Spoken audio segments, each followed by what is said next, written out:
יכול להיות שפירות הם חלק חשוב בתהליך איזון הסוכרת ואין באמת סיבה להימנע מהם? אנחנו הולכים להבין אחת ולתמיד האם פירות הם טובים ובריאים עבור סוכרתיים או שבאמת עדיף להימנע מהם.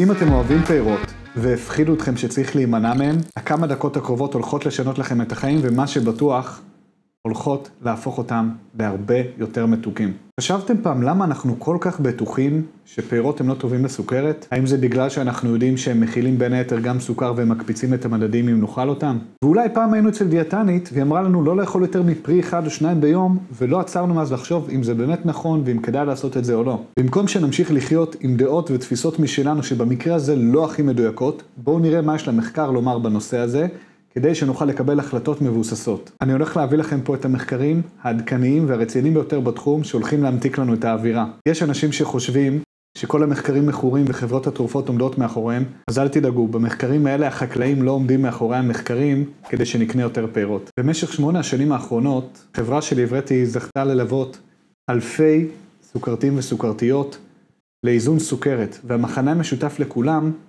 זה שכולם נהנו מאכילת פירות וזה עזר להם לאזן את המדדים. עוד כמה דקות, הכל יהיה ברור יותר.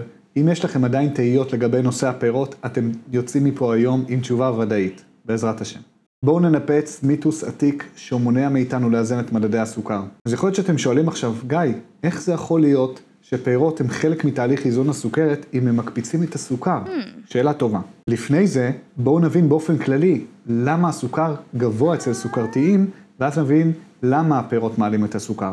זה בעיקר קורה בגלל נושא חשוב שצריך להכיר, תנגודת לאינסולין. וישנה גם עוד אפשרות שתאי הבטא בלבלב שאחראים על ייצור האינסולין, מתעייפים ומייצרים פחות אינסולין. תנגודת לאינסולין, או באנגלית IR או Insulin Resistance, זה מצב בו התאים ברקמות, שרירים ובכבד לא מגיבים טוב לאינסולין, ולכן הגלוקוז, הסוכר בדם, לא מצליח להיכנס אליהם, מה שמוביל לרמות סוכר גבוהות בדם.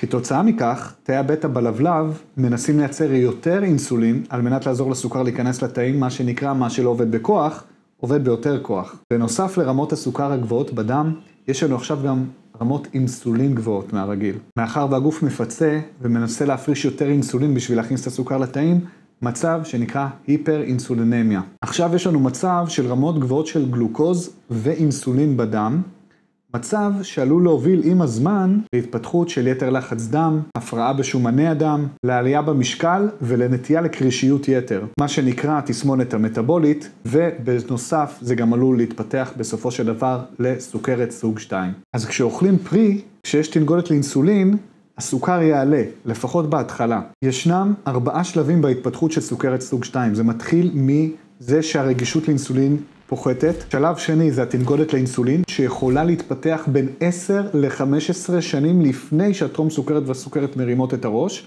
שלב שלישי זה טרום סוכרת, ושלב רביעי זה כבר סוכרת סוג 2. אז בואו נראה מה המחקר אומר לגבי אכילת פירות וסוכרת. מטה-אנליזה משנת 2023 אומרת במסקנה שלה, שצריכה גבוהה יותר של פירות טריים שלמים עוזרת בהפחתת מדדי הסוכר בצום. לכן ההמלצה היא לאכול יותר פירות טריים, אבל חשוב מאוד לוודא שרמת האנרגיה הכללית, סך האנרגיה הכללית שמכניסים לגוף, זאת אומרת סך הקלוריות ביום לא עולה. חשוב לשמור על הסך קלוריות שלנו, שלא נהיה בעודף קלורי, ולהוסיף פירות לתפריט. מטה-אנליזה משנת 2024, עדכנית ביותר, המסקנה שלה אומרת שאכילה של פירות טריים, במיוחד אוכמניות, ענבים ותפוחים, יש לה קשר חזק עם פחות סיכוי לפתח סוכרת סוג 2. לעומת זאת, צריכה מוגברת של מיץ פירות, מסונן, חשוב להדגיש, יש לה קשר עם סיכויים גבוהים יותר לפתח סוכרת. מחקר קוהורט פרוספקטיבי ענק שנערך בסין עם מעל 500,000 בני אדם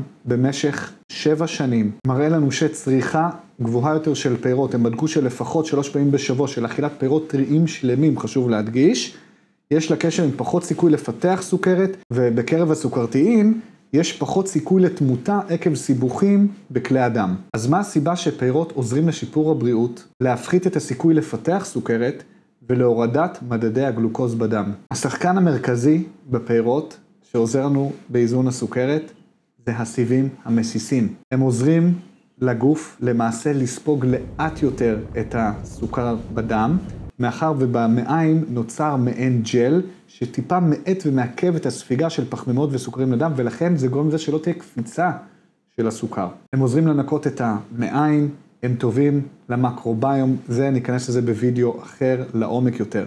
אבל בגדול זה אחד הגורמים המרכזיים שכל כך טובים בפירות. בנוסף יש לנו מיקרונוטריאנטים, שזה אומר ויטמינים, מינרלים, נוגדי חמצון, פיתוכימיקלים, כל כך הרבה אבני בניין טובות לבריאות שלמה. וחשוב להבין שהסוכר בפירות זה לא האויב שלנו, אלה סוכרים פשוטים שנספגים במהירות וזה מספק לגוף אנרגיה זמינה, מהירה ונקייה.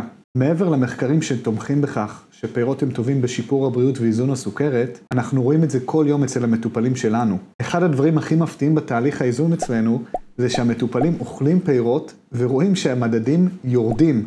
זה השלב שנופל איזשהו אסימון ומבינים שפירות הם לא האויב, הם לא הגורם לכך שמדדי הסוכר גבוהים. אז חבל לפספס הזדמנות לבריאות טובה יותר בגלל אמונות ותפיסות שגויות. כמובן שכמו כל דבר, גם דברים טובים צריכים לאכול במידה, לוודא שאנחנו אוכלים תפריט מגוון שמכיל את כל אבות המזון, מספק לנו את כל המקרונוטריאנטים שאנחנו צריכים, וכמובן תמיד עדיף להיוועץ באיש או אשת מקצוע. אז לסיכום, מה שמקפיץ לנו את הסוכר, שכבר יש סוכרת או טרום סוכרת, זה לא הפירות, אלא זה התנגודת לאינסולין. פירות הם לא הסיבה להיווצרות סוכרת או להחמרה שלה. אם אנחנו רוצים לאזן את מדדי הסוכר ואת הסוכרת, אז חשוב שנשלב פירות בתפריט היומי שלנו.